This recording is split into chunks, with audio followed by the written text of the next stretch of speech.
Muchas gracias y buenas tardes a todas y a todos. En los últimos tiempos, cuando tengo que hablar de decrecimiento, me enfrento siempre con un problema.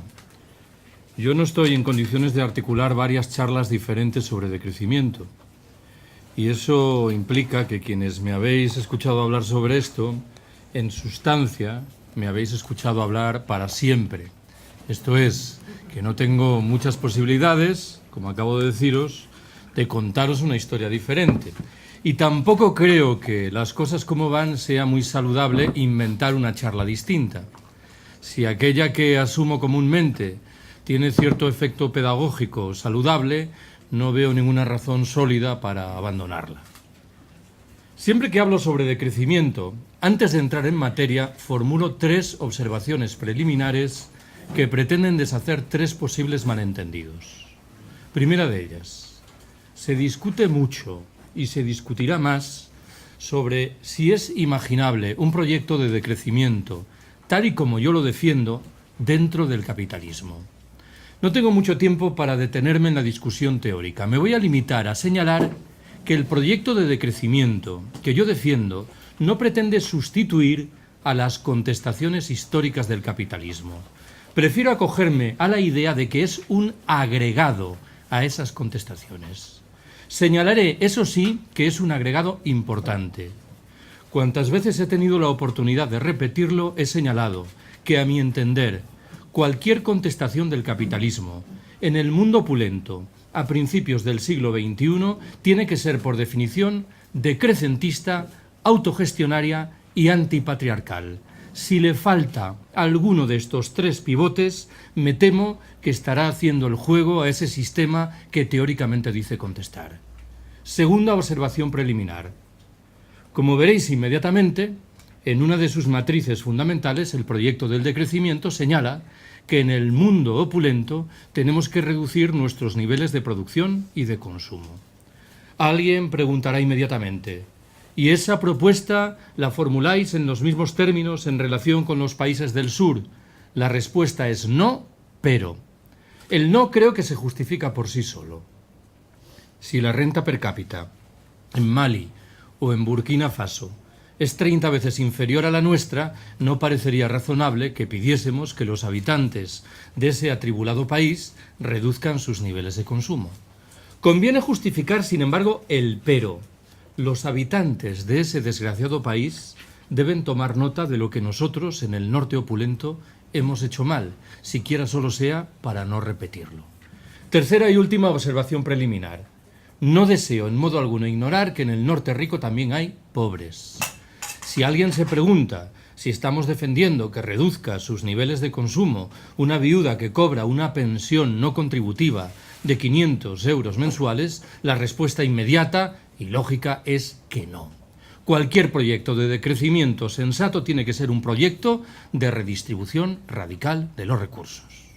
Bueno, hechas estas 3 precisiones iniciales, entro ahora sí directamente en materia. Primera apreciación que quiero trasladaros. En la visión dominante en nuestras sociedades, el crecimiento económico es, digámoslo así, una bendición de Dios. Lo que se nos viene a decir es que allí donde hay crecimiento económico hay cohesión social, niveles altos de consumo. La desigualdad y el desempleo no ganan terreno. Los servicios públicos se hallan, en fin, razonablemente asentados.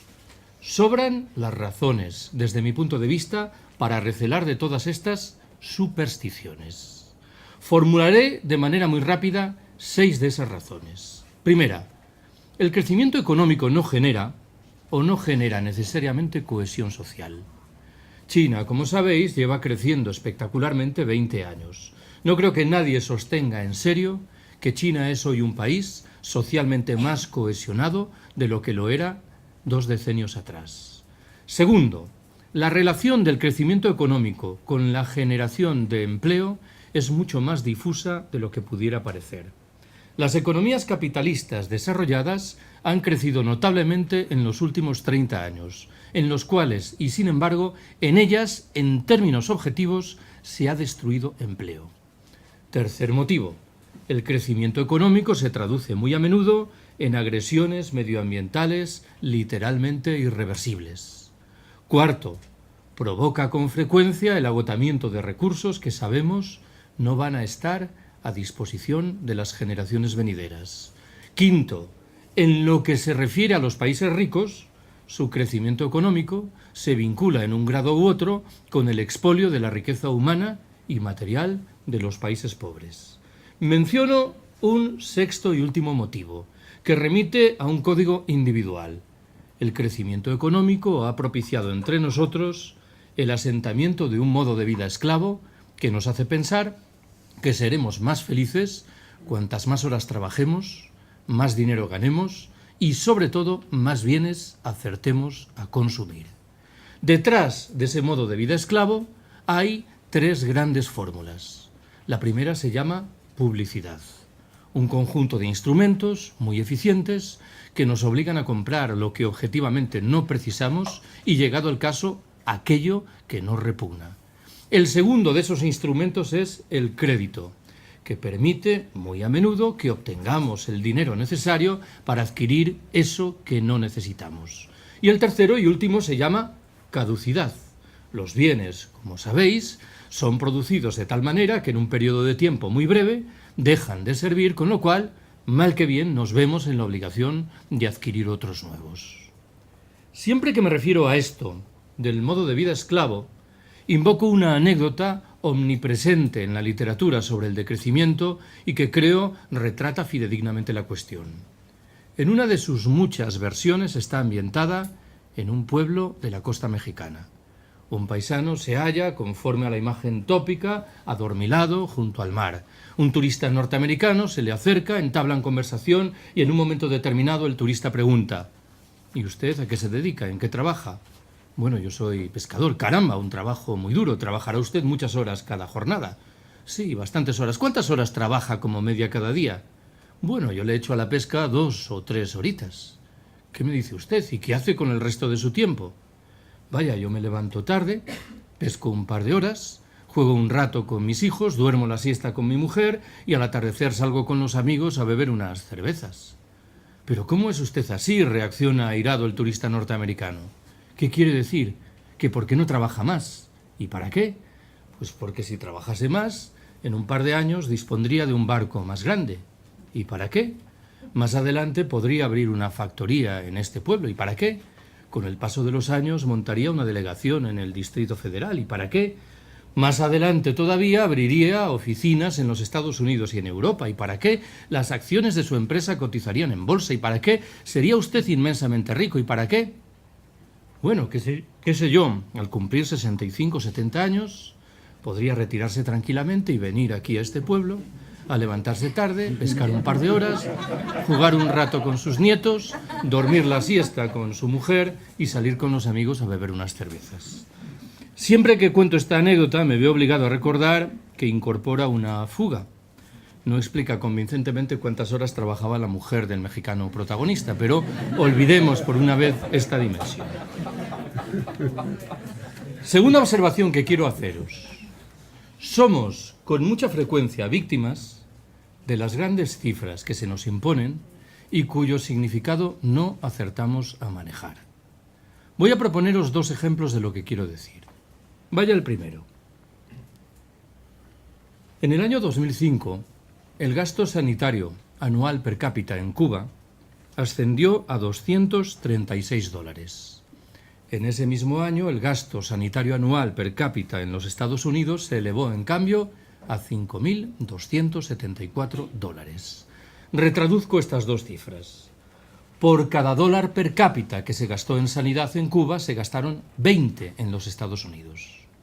Y sin embargo, las cifras cubanas en materia de esperanza de vida al nacer y mortalidad infantil resultaron ser muy similares a las norteamericanas.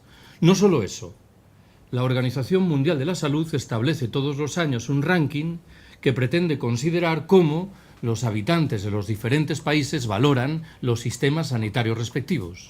En el año 2005, en ese ranking, a Cuba le tocaba el puesto 36 del planeta, frente al lugar 72 que correspondía a los Estados Unidos.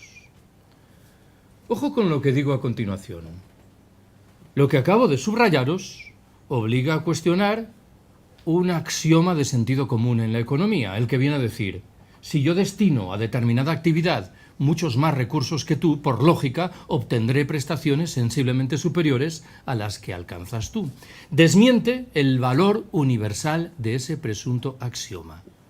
Para explicar lo que sucede, a buen seguro que habrá que incorporar determinadas virtudes del sistema sanitario cubano. Bien es cierto.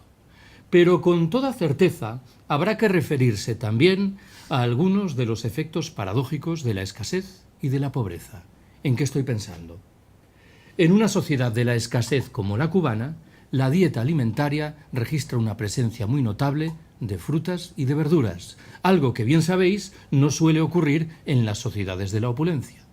Lo mismo digo de la precariedad del sistema de transportes en la isla, que obliga a los cubanos a caminar o, en su defecto, a utilizar la bicicleta, de nuevo con efectos positivos en términos del estado de salud general. Voy a por el segundo ejemplo. La renta per cápita en los Estados Unidos es hoy más de 3 veces superior a la que se registraba al terminar la Segunda Guerra Mundial.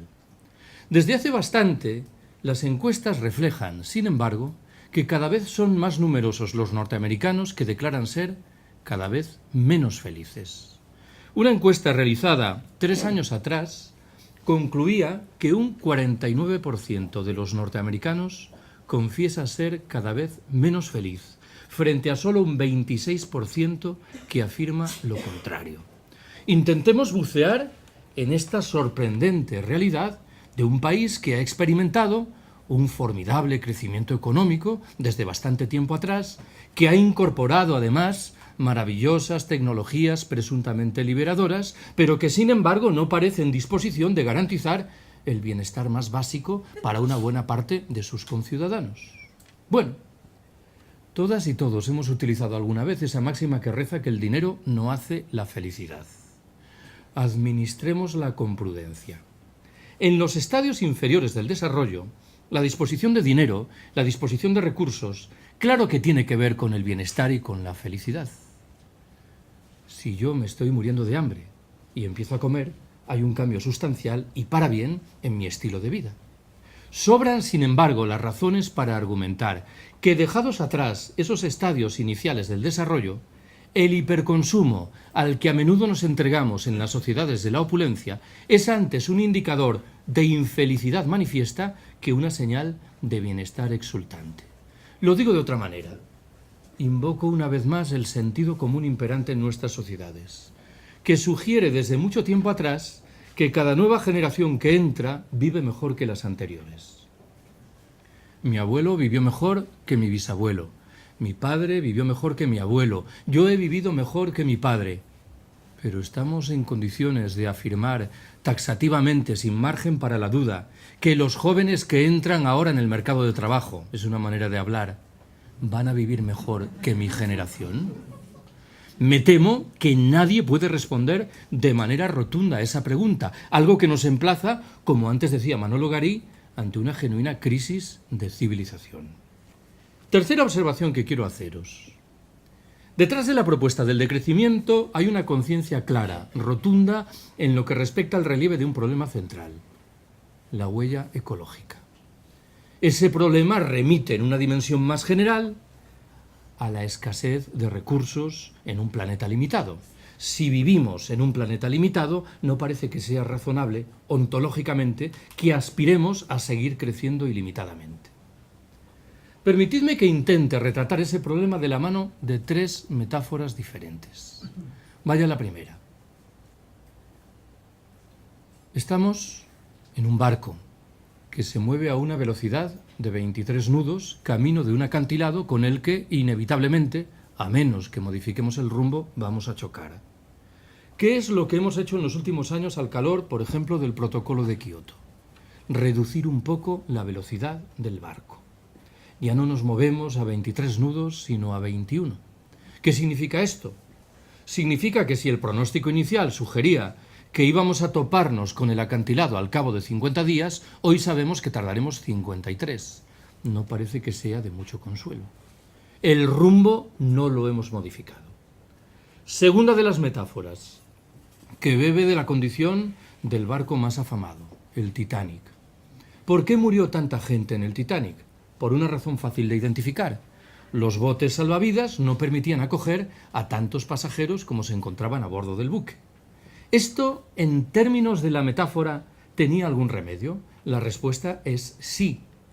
El remedio pasaba por desmantelar los camarotes de lujo del barco para utilizar la madera y construir nuevos botes salvavidas. Permitidme que en este caso subraye lo que creo que está implícito en la metáfora. El discurso dominante repite incansable que debemos encarar la resolución de todos los problemas de tal manera que nadie pierda. Esta es una genuina estafa moral, ecológica y social. Quienes nos han situado al borde del abismo, al borde del precipicio, tienen por fuerza que perder. Vaya a la tercera y última de las metáforas. Imaginemos un estanque en el que hay un nenúfar. Sabemos que el nenúfar se multiplica al ritmo de 2 por 1 cada día. Si el lunes hay un nenúfar, el martes habrá 2.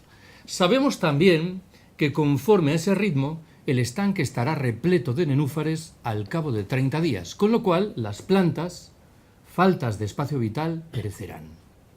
Si yo ahora os preguntase, ¿en cuál de esos 30 días pensáis que el estanque estará cubierto en su mitad por nenúfares? Un procedimiento de razonamiento rápido y espontáneo tal vez invite a responder el día 15. No es la respuesta correcta. La respuesta correcta es el día 29. El día 29 los nenúfares ocupan la mitad del estanque. Como quiera que se multiplican por 2, al día siguiente colmarán todo el estanque. El día 28 los nenúfares ocuparán una cuarta parte del estanque.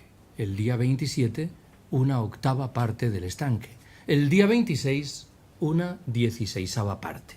Pongamos por caso que estamos en el día 26. Alguien dirá, no es tan grave lo que hemos hecho, solo hemos dañado una 16ª parte de la superficie del planeta. Pero alguien replicará, me temo, con mejor criterio. Hemos puesto en marcha un proceso endiabladamente rápido, de tal manera que nos quedan 4 días. De tal manera, por añadidura, que cuanto más tardemos en encarar los problemas de fondo, más recursos, más energías serán precisos. Por detrás de estas 3 metáforas está, como lo sugerí hace unos minutos, la huella ecológica. Explicado el concepto en su dimensión más elemental, la huella ecológica mide la superficie del planeta, terrestre como marítima, que precisamos para mantener las actividades económicas hoy existentes. Todos los estudios relativos a la huella ecológica concluyen que hemos dejado muy atrás las posibilidades medioambientales y de recursos que la Tierra nos ofrece, o lo que es lo mismo, que estamos chupando recursos que no van a estar a disposición de las generaciones venideras. En este caso debo subrayar el vigor de esa primera persona del plural que acabo de utilizar. Somos fundamentalmente, aunque no exclusivamente, los habitantes del norte opulento los responsables del crecimiento imparable de la huella ecológica. Ante una tesitura tan delicada como esta, siempre me considero en la obligación de rescatar 2 opiniones de uno de los pensadores que más admiro, Cornelius Castoriadis, el fallecido filósofo greco-francés. Castoriadis señaló, 15 años atrás, que le producía mitad fascinación, mitad indignación, comprobar cómo las personas que entre nosotros reclaman reformas políticas, económicas y sociales radicales son inmediatamente descalificadas como si se tratase de utopistas incorregibles. En tanto y en cuanto, sorprendentemente, nuestros dirigentes políticos, que en el mejor de los casos miran a 2 años vista las próximas elecciones, se nos presentan como personas ecuánimes que tienen respuestas objetivables a todos los problemas importantes. Castoriadis agregó, segunda de sus observaciones, que ante un escenario tan delicado como este, deberíamos actuar como lo haría lo que llamaba el pater familias diligens, el padre de familia diligente. El ejemplo que proponía Castoriadis era un poco truculento. Decía, imaginemos a un padre al que le comunican que es muy posible que su hijo tenga una gravísima enfermedad. Parece que ese padre solo podrá reaccionar de una manera, removiendo Roma con Santiago para colocar a su hijo en manos de los mejores médicos y determinar si el diagnóstico es certero o no. Lo que ese padre, en cambio, no podrá hacer será reaccionar diciendo: bien, si es posible que mi hijo tenga una gravísima enfermedad, también es posible que no la tenga, con lo cual me voy a quedar cruzado de manos. Pues esto es, parece, lo que estamos haciendo nosotros. Cuarta de mis observaciones. No deseo esquivar el sentido de fondo de un elemento central de la propuesta del decrecimiento. Para explicarlo, voy a refrescar la memoria de los más viejos aquí presentes sobre un debate que se registró hace unos 30 años y que enfrentó entonces a un movimiento pacifista que empezaba a sacar la cabeza y a lo que hoy llamamos los sindicatos mayoritarios. El debate afectaba al futuro de la industria de armamentos. Los pacifistas decían: hay que cerrar esas fábricas. Los sindicatos respondían: hay que preservar los puestos de trabajo. Lo que estamos diciendo es que un debate de naturaleza similar debe cobrar cuerpo entre nosotros en los años venideros, bien que ampliado a otros muchos sectores económicos.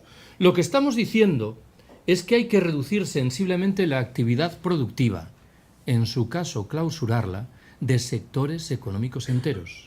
Estoy pensando en la industria del automóvil, en la de la aviación, en la industria de la construcción, cómo no, en la industria militar, en la industria de la publicidad. Si hacemos esto, alguien replicará inmediatamente: generaremos millones de desempleados en los Estados miembros de la Unión Europea. ¿Cómo haremos frente a ese innegable problema? Utilizaremos dos fórmulas distintas. En primer lugar, propiciaremos el desarrollo de aquellas actividades económicas que guardan relación con la atención de las necesidades sociales insatisfechas y con el respeto del medio natural. La segunda fórmula señala que en los sectores económicos convencionales que inevitablemente seguirán existiendo, procederemos a repartir el trabajo.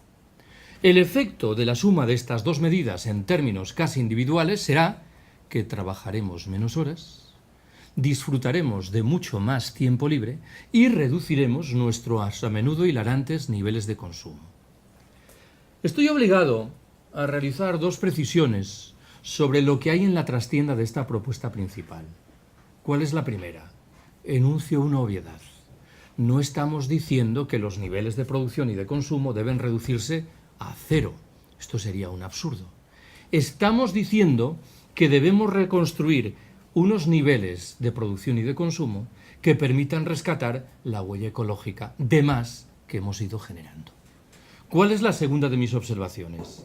Me interesa muy mucho subrayar que el proyecto del decrecimiento no es un proyecto triste.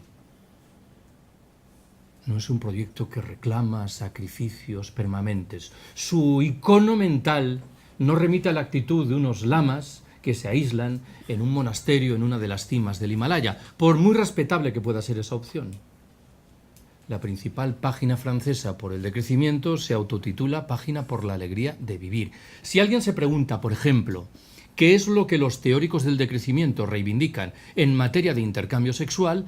Reclaman un incremento de las relaciones sexuales sobre la base de la necesidad de postular la primacía de la vida social frente a la lógica frenética de la producción, de la productividad, de la competitividad y del consumo. Me temo que lo que es triste es lo que padecemos hoy de la mano de nuestras ataduras al calor del modo de vida esclavo.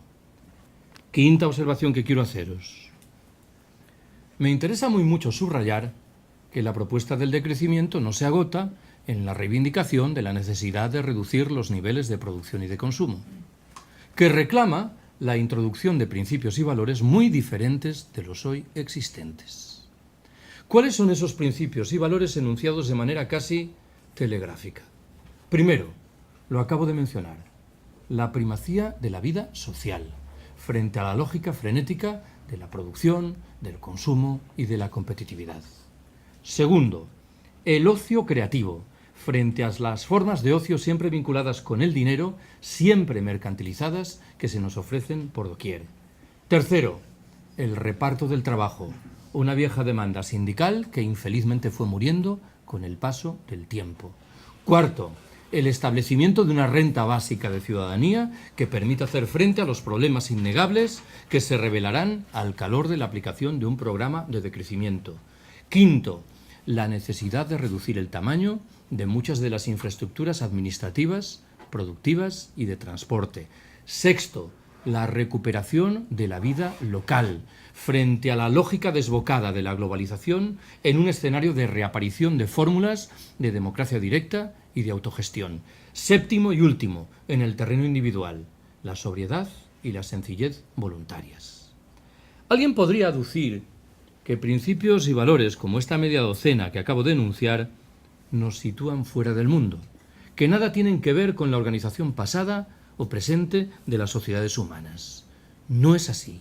Hay al menos 4 ámbitos importantes en los cuales es muy fácil rastrear el ascendiente de esos principios y valores. El primero de esos ámbitos lo proporcionan muchas de las prácticas históricas del movimiento obrero de siempre. Es verdad que la presencia de esos principios y valores es más sólida, más clara en el caso de la tradición libertaria, pero no faltan en modo alguno en las restantes. Segundo terreno, el que configura eso que hemos empezado a llamar economía de cuidados, fundamentalmente protagonizada por mujeres y materializada en el cuidado amoroso de niños y de ancianos, al margen las más de las veces de las relaciones monetarias y siempre de manera ecológicamente sostenible. Una explicación razonablemente certera de por qué los movimientos por el decrecimiento se nutren fundamentalmente de mujeres es una comprensión mucho más espontánea de lo que implican principios y valores como esos que acabo de mencionar. Tercer terreno, no exento de equívocos, la propia institución familiar como tal. Estos neoliberales, que todo dicen fiarlo en la mano invisible del mercado, a buen seguro que no aplican las reglas del juego correspondientes en el interior de sus familias. Lo común, no lo universal, pero lo común dentro de la institución familiar es que impere la lógica del don, del regalo, de la gratuidad. Menciono un cuarto y último terreno de manifestación de esos principios y valores, el que aportan muchas de las prácticas cotidianas de nuestros campesinos, o al menos de nuestros campesinos más viejos, y de muchos de los integrantes de esos pueblos del sur que nos empeñamos en descalificar como si fueran primitivos y atrasados. De nuevo echo mano de un ejemplo.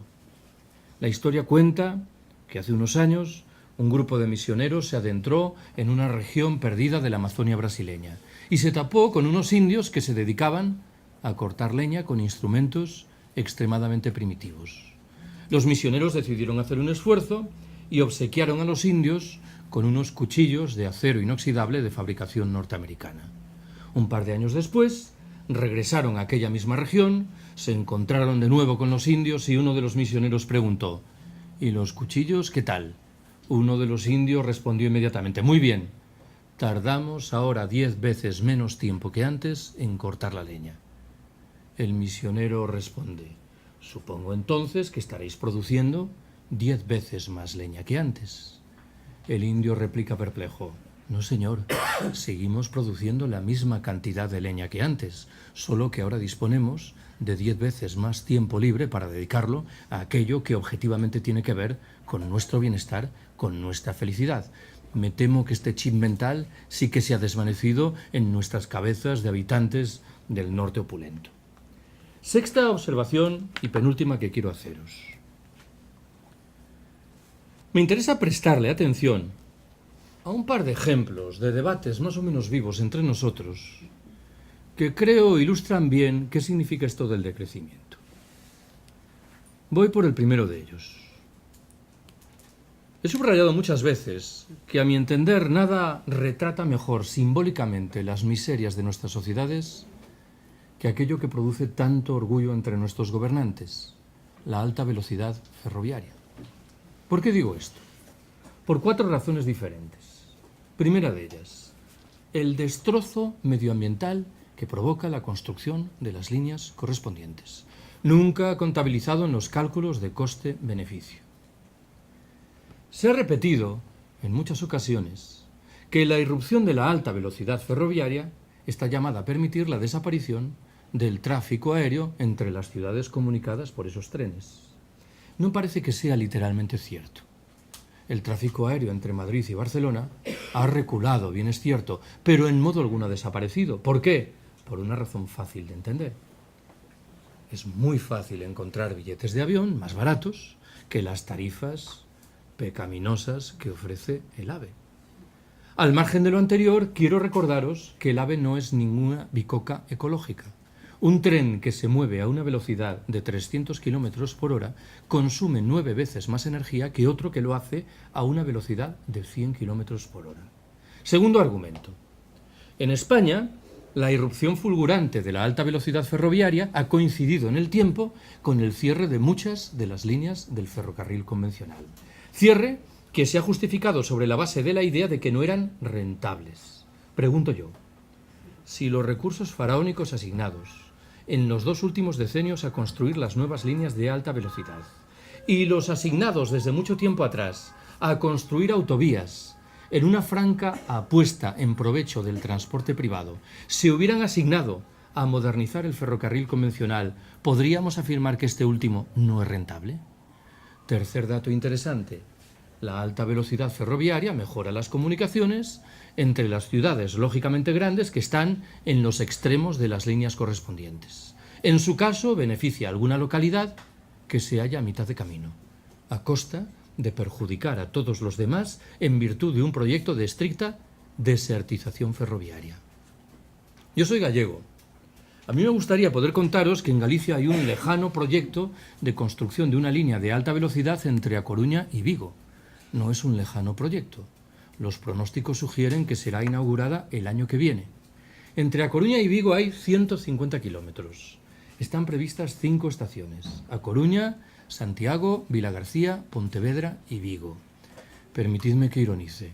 Estoy imaginando al tren de alta velocidad acelerando en la salida de la estación de Vilagarcía para frenar inmediatamente y entrar en la de Pontevedra a 20 kilómetros de distancia. Para esto no hace falta ser ingeniero. Estos trenes alcanzan velocidad cuando hay distancias respetables entre los núcleos de población que comunican. No era, sin embargo, esto lo que quería subrayar ahora. Buena parte del trazado de la nueva línea de alta velocidad se solapa con el trazado del viejo tren convencional que con toda certeza va a desaparecer, dejando sin un servicio público ferroviario a un sinfín de localidades que se habían beneficiado de tal servicio. Menciono un cuarto y último dato. Hace unos años, en Andalucía, escuché en labios de un colega un comentario sobre esto que me pareció muy atinado. Dijo: la alta velocidad ferroviaria es un ejemplo de libro, de cómo los integrantes de las clases populares celebran con alegría que con los impuestos que pagan se construyan líneas de alta velocidad que van a ser utilizadas en exclusiva por los integrantes de las clases pudientes. Hace media docena de años, esta excelsa figura intelectual, que es el presidente español Rodríguez Zapatero, inauguró un tramo de alta velocidad entre Córdoba y Antequera, en Andalucía. En aquel momento, el reclamo publicitario vinculado con esa inauguración era la idea de que el trayecto en tren entre Granada y Madrid, o entre Madrid y Granada, se reducía de 6 horas a 4 horas y media. Un par de días después apareció en un diario madrileño una carta de un granadino que confesaba haber realizado el experimento y certificaba que era verdad. Había ahorrado 1 hora y media en su desplazamiento a Madrid y otra hora y media en su regreso a Granada, un total de 3 horas. Ahora bien, cada una de esas 3 horas ahorradas le costaba 18 euros más, un total de 54 euros. Eso que no estábamos hablando entonces, ni estamos hablando ahora de un AVE Madrid-Granada. Todavía hoy es un tren convencional que discurre, eso sí, en buena parte de su trayecto por la vía de alta velocidad. Cuando exista un AVE Madrid-Granada, las tarifas serán aún más altas. El granadino en cuestión, que era probablemente un decrecentista sin saberlo, confesaba preferir el viejo tren, que le permitía leer 1 hora y media más por trayecto, lo decía así, y que le permitía ahorrarse, claro, 54 euros que no precisamente le sobraban. Propongo un segundo ejemplo de lo mismo. Sabéis que en diciembre fue inaugurada una nueva línea de alta velocidad entre Madrid y Valencia. Unas semanas antes, esta otra estimulante figura intelectual, que es mi paisano, el ministro de Fomento, el señor Blanco, convocó una rueda de prensa en la cual echó mano de una estadística realmente demoledora. Sería demoledora si en este país de mierda que tenemos hubiera algún periodista con un moderado sentido crítico. Dijo: la nueva línea de alta velocidad va a permitir que se reduzca en un 55% el tráfico aéreo entre Madrid y Valencia, en un 25% el tráfico en automóvil y en un 5% el tráfico en autobús. Extraigo la única conclusión posible de semejantes cifras. Se han invertido miles de millones de euros de recursos públicos para construir una infraestructura de transporte que va a permitir que la mitad de los ricos que viajaban entre Madrid y Valencia en avión se cambien al tren, mientras la abrumadora mayoría de los pobres que se movían en autobús van a seguir moviéndose en autobús. Esto que os cuento conduce a formular una pregunta que parece tontorrona, pero que a mi entender da en el clavo de la cuestión. ¿Quién precisa llegar de Madrid a Valencia en 1 hora y 35 minutos? Respondo: los ejecutivos de las grandes empresas. Estamos trazando un sistema de transporte público ferroviario sobre la base de los intereses singularísimos de una minoría bastante asquerosita de nuestros conciudadanos. ¿Cuál es el otro debate que me interesa rescatar? Antes Manolo se refirió a esta cuestión. Muchas veces he contado que un compañero de facultad, fallecido un par de años atrás, repetía incansable que era firme partidario de la abolición plena de la pena de muerte, excepto en el caso de los arquitectos. Bueno, yo me tomo la licencia de sustituir a los arquitectos por los tertulianos de las radios y de las televisiones. Los todólogos, ya sabéis, estas personas que inician sus intervenciones diciendo: yo la verdad sobre esto no sé nada, para a continuación explicarte esto y demostrar que en efecto no sabían absolutamente nada. ¿Para cuándo una campaña de nuestros movimientos sociales directamente encaminada contra las figuras de los tertulianos? Bueno, hace un par de años, contemplando una tertulia en televisión, observé absorto cómo uno de los tertulianos al uso, persona de argumentos siempre vaporosos y siempre serviles con los poderosos, aquel día parecía sembrado. Realizó, y no estoy ironizando, un análisis extremadamente lúcido y puntilloso del delicado panorama energético que se nos echa encima. Yo estaba realmente atónito, no parecía él, hasta que entendí lo que ocurría. Lo entendí cuando terminó su intervención. Al terminar su intervención, subrayó que pese a que el panorama era muy delicado, existía una solución que se llamaba, como podéis intuir, energía nuclear. Estaba claro que había sucedido. Nuestro buen hombre había comido la víspera con un responsable de prensa de una de las empresas del sector atómico que le había explicado qué es lo que debía decir para provocar la conclusión inexorable de que la energía nuclear era nuestra tabla de salvación. A estas alturas conviene que no nos dejemos engañar. Antes lo ha señalado Manolo. Los pronósticos al uso señalan que hay uranio para 50 años. Pero los partidarios de convertir la energía nuclear en nuestra tabla de salvación señalan que hay que multiplicar al menos por 3 el número de centrales atómicas hoy existentes. El cálculo aritmético es sencillo. Tendríamos uranio para 15 o 20 años. Nadie sabe qué hacer con los residuos generados por las centrales. La construcción de estas últimas, de los edificios, es muy onerosa en términos de cambio climático. La energía que producen resulta universalmente cara y reclama de subvenciones públicas. Las condiciones de seguridad de las centrales, no preciso subrayar esto en el momento en el que estamos, dejan mucho que desear. El año pasado vi en televisión una entrevista que le realizaba Iñaki Gabilondo a esta otra estimulante figura intelectual que es el expresidente del gobierno español, Felipe González. Le preguntó por esto que tenemos ahora entre manos. ¿Qué hay que hacer para afrontar el delicado panorama energético que se nos echa encima? González respondió que había que arbitrar 3 grandes medidas. Primera, desplegar energías limpias y renovables. Segunda, diversificar las fuentes de suministro. Tercera y última, cito de manera literal, reabrir mesuradamente el debate relativo a la energía nuclear. No me interesa ahora glosar lo que González dijo, sino subrayar lo que llamativamente no dijo. ¿Y qué fue lo que no dijo? Que teníamos que reducir nuestros niveles de consumo energético, cuando es la primera y más elemental de las respuestas ante un problema de creciente escasez. si alguien es tan ingenuo como para preguntarse por qué González no lo dijo, responderé que cobra desde hace bastantes años, y no precisamente mal, de las industrias del sector energético, con lo cual está literalmente incapacitado para decir algo sensato al respecto. Para hacer frente al delicado panorama energético que se nos echa encima, tenemos que arbitrar dos grandes medidas. La primera es la primera de las que invocaba González: desplegar energías limpias y renovables, pero nunca al servicio de nuestro estilo de vida derrochador y despilfarrador. Y la segunda pasa por reducir sensiblemente los niveles de consumo. Séptima y última de mis observaciones. Desde hace bastante tiempo, cuando acabo mis charlas sobre decrecimiento, invito a prestar atención a dos horizontes diferentes. El primero remite a una realidad saludable. He sostenido, impertérrito y en medio de las risas de muchos, risas no, son risas simplemente, que íbamos a asistir a un renacimiento, a una edad de oro de los movimientos sociales críticos. Y sospecho que estamos entrando en ella. Siquiera solo sea porque la osadía y la ignominia de nuestros gobernantes, su incapacidad para establecer algún freno en lo que están haciendo, mueve ese carro de manera prácticamente inexorable. Hace 10 años, una propuesta provocadora como esta del decrecimiento hubiera suscitado de nuevo sonrisas. Y hoy, sin embargo, es comúnmente recibida con los ojos muy abiertos, por lo que tiene de subversiva, pero también de respuesta lógica ante lo que tenemos entre manos.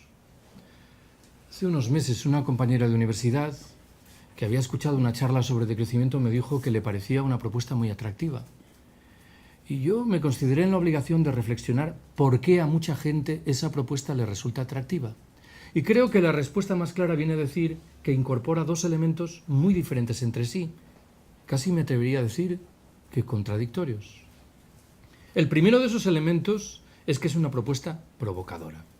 Si el discurso dominante repite incansable que resolveremos poco menos que mágicamente nuestros problemas creciendo, nosotros decimos literalmente lo contrario. Decimos que el crecimiento económico hoy forma parte de nuestros problemas. Pero siendo esa una propuesta provocadora, no es una propuesta ajena a cosas que llevamos dentro de la cabeza. Con toda certeza, quienes estáis aquí podéis aportar ejemplos de vuestra vida cotidiana que se sitúan con mucha claridad en una percepción muy próxima a la del decrecimiento. ¿Cuál es el otro horizonte al que hay que prestar atención?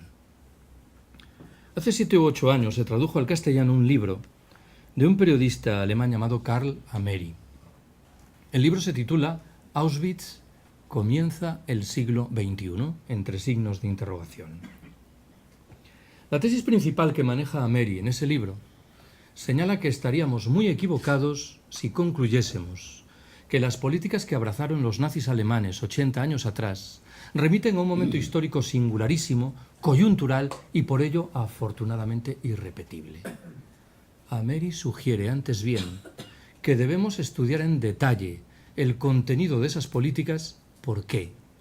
Porque bien pueden reaparecer entre nosotros en los años venideros, no defendidas ahora por ultramarginales grupos neonazis, sino postuladas por algunos de los principales centros de poder político y económico, cada vez más conscientes de la escasez general que se avecina y cada vez más firmemente decididos a preservar esos recursos escasos en manos de una escueta minoría de la población planetaria a través de un proyecto de darwinismo social militarizado. Creo yo que buena parte de las políticas que abrazó el anterior presidente norteamericano y que infelizmente está heredando el actual hunden sus raíces en un proyecto de esta naturaleza, como creo yo, por cifrar el argumento con otro ejemplo, que buena parte de las medidas que la Unión Europea aplica de un tiempo a esta parte a los inmigrantes pobres que llegan a nuestras costas y aeropuertos hunden sus raíces también en un proyecto de esta naturaleza. Acabo. He contado muchas veces que hace un par de años compartí en Madrid una mesa redonda con una chica que, por lo que me explicaron, era una de las estrellas en ascenso de Televisión Española, sometida, dicho sea de paso, a los dardos críticos del Partido Popular, que al parecer entendía que era una izquierdista indómita. A esta chica le tocaba hablar de las manipulaciones en los medios de comunicación, a mí me correspondía hacerlo del decrecimiento. No eran dos materias que tuviesen mucha relación entre sí. Recuerdo que en el transcurso del debate, en un momento determinado, enuncié lo que mal que bien era una queja. Dije: me parece llamativo que a lo largo de los 2 últimos años, en esos programas matinales de televisión, por los que han pasado entrevistados centenares de políticos, de economistas, de sindicalistas, nadie se haya asomado ni de lejos a la perspectiva de cuestionar las presuntas virtudes del crecimiento económico. Nadie haya tenido la oportunidad de explicar, en tiempo y modo, qué es esto del decrecimiento. Esta chica reaccionó inmediatamente y se comprometió a garantizar que ese vacío, al menos en el caso de Televisión Española, quedase inmediatamente colmado. Vaya por delante que no volvimos a saber nada de ella. Recuerdo perfectamente qué fue lo que me dijo cuando nos despedimos. Me dijo: oye, Carlos, ¿y esto del decrecimiento no será, verdad, una cosa un poco revolucionaria? Yo, como podéis intuir, me quedé completamente perplejo sin saber muy bien qué decirle. Entre otras razones por una. Tenía al alcance de la mano 2 respuestas perfectamente legítimas, pero completamente distintas. La primera hubiera consistido en decir: pues mira, sí, ¿para qué te voy a engañar? Si estamos reivindicando la primacía de la vida social, la autogestión y la democracia directa, habida cuenta de por dónde discurren las reglas del juego en nuestras sociedades, describir eso como revolucionario es legítimo. Pero quiero subrayaros que tenía al alcance de la mano otra posibilidad bien diferente, que hubiera consistido más o menos en decir: pues mira, no, es un proyecto de gente muy tranquila que está cada vez más preocupada con el derrotero de la especie humana, con los daños que le estamos haciendo a la naturaleza, los que estamos infligiendo en las demás especies que nos acompañan en el planeta Tierra. Y en ese sentido reivindicamos orgullosamente para nosotros la condición de conservadores, atribuyendo a esa palabra, claro, un significado diferente que el que corresponde a nuestros conservadores oficiales, que bien sabéis, niegan la existencia del cambio climático, esta otra estimulante figura intelectual que es el señor Rajoy, sobre la base del testimonio de su primo de Sevilla.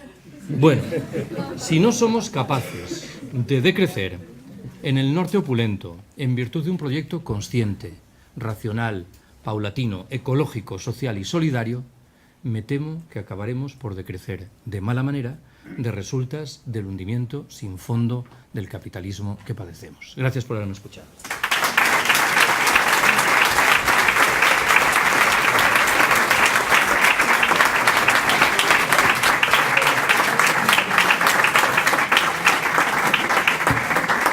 ¿Quieres algo? No, ya lo digo, gracias.